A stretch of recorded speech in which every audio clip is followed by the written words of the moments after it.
Salut! Alors, seconde vidéo d'introduction aux fondamentaux de la création d'images via les logiciels 3D. Dans la vidéo précédente, on a téléchargé et installé le logiciel open source Blender, qui est gratuit. Donc, on retrouve sa petite icône ici. Pour rappel, donc l'illustration qui est en ce moment même en fond d'écran est un concept art réalisé sur Photoshop, euh, et donc c'est cette image-là qu'on va reproduire dans les prochaines vidéos via l'outil 3D. Lorsque l'on lance le logiciel, il s'ouvre sur un preset, donc il y a un agencement de fenêtres prédéterminé avec une fenêtre qui s'ouvre ici qui permet de soit ouvrir un preset particulier du logiciel, soit d'aller ouvrir d'anciennes scènes 3D. Ça permet d'accéder plus facilement à un espace de travail sur un projet en cours.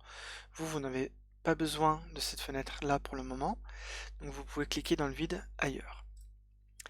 Alors, j'ai fait un aperçu très rapide des fenêtres principales de Blender dans la dernière vidéo. Aujourd'hui, on va principalement se concentrer sur la fenêtre de l'espace 3D parce que c'est une fenêtre qui est commune à d'autres logiciels comme Maya, 3ds Max ou autres, et c'est quelque chose que vous allez retrouver de manière universelle dans n'importe quel logiciel 3D. Il y a d'autres éléments que vous allez retrouver par ailleurs, mais c'est vraiment ce qui est commun et c'est ce qui existe depuis l'origine de la création 3D. Il y a beaucoup d'icônes et de boutons. On va y aller pas à pas. On va se concentrer sur ce qui est important et essentiel. Et je vais faire une explication de comment, en règle générale, les logiciels 3D arrivent à recréer l'illusion d'un espace en 3 dimensions sur un écran qui lui est en 2 dimensions. On a ici un cube avec une icône ici, qui sont donc dans l'espace en 3 dimensions, et une espèce de grille, comme s'il y avait un espèce de sol transparent, une espèce de damier. On va pas se préoccuper des autres fenêtres pour le moment et des autres icônes. Il y a plein de choses qui sont très utiles et intéressantes, mais on va vraiment y aller pas à pas et on va voir les choses les unes après les autres. Comment un logiciel tel que Blender va créer des volumes? Il y a plusieurs technologies aujourd'hui pour simuler un espace 3D. Le plus connu, le plus commun et le plus ancien, c'est le polygone, la modélisation polygonale. Je vais venir dans un instant, c'est principalement ce qu'on va utiliser sur Blender. Et c'est aussi ce qui est présent dans d'autres logiciels. Et quand vous allez voir un film au cinéma ou vous jouez à un jeu vidéo, 95% de ce que vous avez à l'écran a été conçu grâce à la technologie polygonale. Donc, le cube que l'on voit ici est constitué de polygones. Je vais expliquer dans un instant de quoi il s'agit. C'est une notion qui est élémentaire que vous allez retrouver partout. Donc c'est un mot qui va devenir très commun. On peut aussi créer des volumes 3D à partir de nuages de points. Les nuages de points, c'est comme si on avait un nuage avec des petits grains de sable qui volent, où chaque grain de sable a une couleur et une sorte d'épaisseur, une espèce de petite particule, mais qui a une position fixe dans l'espace. Donc si on se rapproche très très près, on va voir que le modèle 3D est constitué de plein de petits points dans l'espace, et si on dézoome, plus on va ne plus percevoir les petits points et on va voir une forme prédéfinie. Donc c'est par exemple la technologie qui est utilisée dans les scans 3D, si on veut prendre en photo sous différents angles un individu ou un paysage ou un rocher, un arbre, ce genre de choses. Et après, on a reconstitué le modèle photographié sous un nuage de points. C'est la technique utilisée dans la photogrammétrie.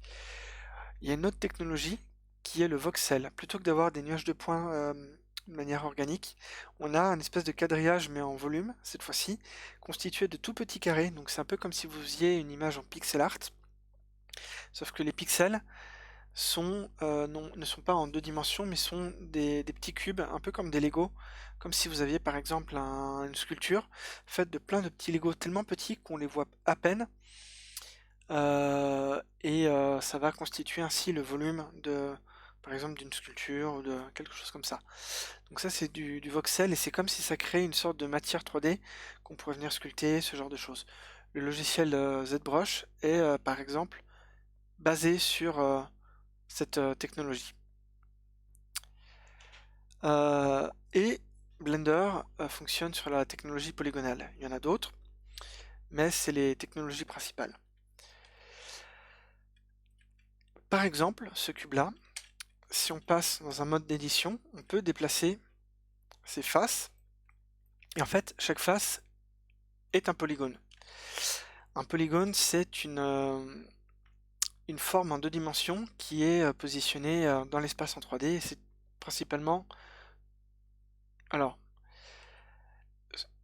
chaque polygone est constitué de triangles, et là on a deux triangles côte à côte qui constituent un carré. Et en positionnant ces polygones dans l'espace, on obtient une forme géométrique de forme cubique. On peut déplacer chacun de ces coins, chacun de ces vertex, et on obtient ici une primitive polygonale. Et ces objets primitifs, il y en a plusieurs, donc celle-ci on peut la supprimer en appuyant sur Supr, et on peut ici rajouter différentes formes. Donc on a par exemple une espèce de sphère constituée de triangles, on en a d'autres, on a un cylindre, on peut aussi avoir un cône, etc., etc. Donc on a différents éléments, on va dire, hein, différents atomes sous forme de primitives, eux-mêmes constitués de polygones. Voilà, donc on va s'arrêter là pour cette première introduction sur le fonctionnement vraiment très général des logiciels 3D. Et on va voir ensemble dans la prochaine vidéo quels sont les outils pour se déplacer dans l'espace 3D et aussi créer des primitives, donc ces formes primitives, ces volumes de Platon en quelque sorte, pour pouvoir commencer à les combiner et voir comment il sera possible par la suite de créer cette illustration 3D de forêt que l'on a ici. Voilà, merci de m'avoir écouté et à tout de suite pour la prochaine vidéo.